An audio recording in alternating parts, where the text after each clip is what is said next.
Hey guys, welcome to the third level. So in this level is going to be exciting because I'm going to continue showing you how you can keep scaling your Fiverr with increasing your sales, with start building your team as well. So it's going to be an exciting chapter.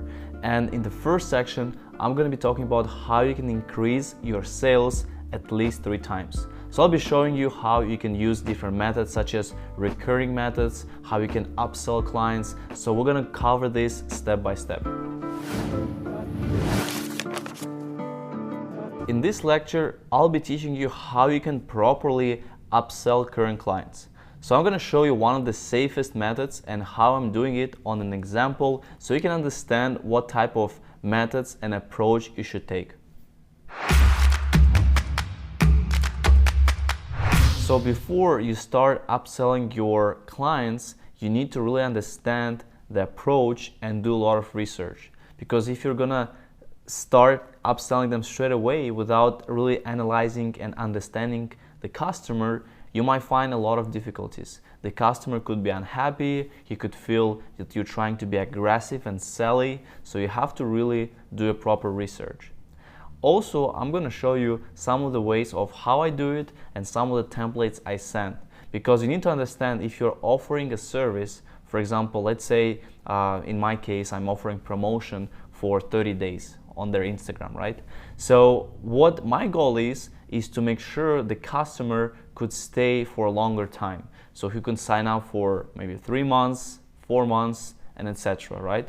So there's different approaches for that. But my goal is to make sure he could sign up for longer, that we can put a lot of effort into growing his account and really monitoring. Because if you're getting a lot of new clients, in no matter what type of niche you are, if you're getting a lot of new clients, the problem is you need to always do this onboarding process. You need to understand what type of client is it, what kind of expectations, what kind of research you're gonna do for a client, and what kind of things you need to work on. So it's much better, of course, to if you, let's say, have a client, you do work for him, and then he's like, okay, I want to do it more, and then you start building that longer term relationship.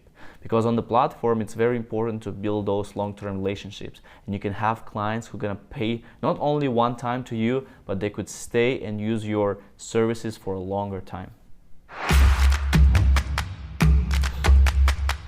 So let's take a look at one of the examples of my customer. So she has purchased a gig with me in the end of November for the hashtags gig, and you can see it's a $50 order. She liked it, and then she decided to go for a promotion, which is a premium 1 month. So when I look at the customer, I not only look at what type of customer it is, but what kind of results we're getting. So in my case, I'm doing a promotion for Instagram, so I can see the account has a really good potential for growth, if the content is good, if she's also really engaging with her account, and I see that there is actually really good potential there. So what I do is, when I look at the results, I send them a message saying that I have an offer, special offer, because as you heard before, I said that we need to make sure we can keep a customer for long term. So here I send the message, I have an offer, which is 3 months, exclusive offer, and please understand, you can't be offering the same thing, right? So you have to really put it together as a really good, valuable package.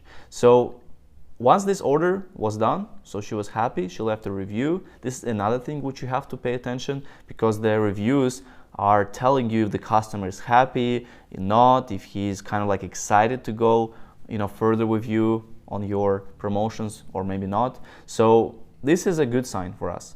So once I see that feedback, what I have sent her is an offer. So an offer which says 3 months, we're gonna work with your account, and we can try to bring you as much as possible engagement.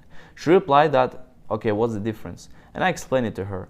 Afterwards, I sent her more detailed explanation. So this is basically a special offer, and it is because I'm not offering it to everyone. I'm offering it to selective clients, right? So there's also limited spots, because I cannot take just everyone to that offer. Otherwise, it will be just not unique, and people won't be able to really take care of it. So this is an offer, explains everything, explains what the customer will get, so you can see how I would say the format of the writing. So it has the emojis, it has the check marks, it has all the necessary writing. So Please take a look at this, more. You can maybe watch the lecture again as well to understand, because this is the most important, because the customer needs to understand what they're going to pay for and what kind of value they're going to get from it. So then I explain it's this deal, and then it turns out to be $285 per month, and then the offer expires in 72 hours. So keep in mind, the last part, offer expires in 72 hours. So of course, this is to make sure we can urge the customer to make a decision. Because as you know, especially very popular in e-commerce, when you go somewhere and you see, for example, you want to buy some stuff and it says only available at this price for the next 30 minutes, for example. Obviously, there is some sort of a plugin there, so it's like they're trying to make it I mean, it's not super real, right? But this is it's a marketing step, so you need to do that, because the customer will be like, oh, okay, I'm gonna come back, let's say in a week, or maybe I'll just forget. So you have to make those things. You have to always keep adjusting that.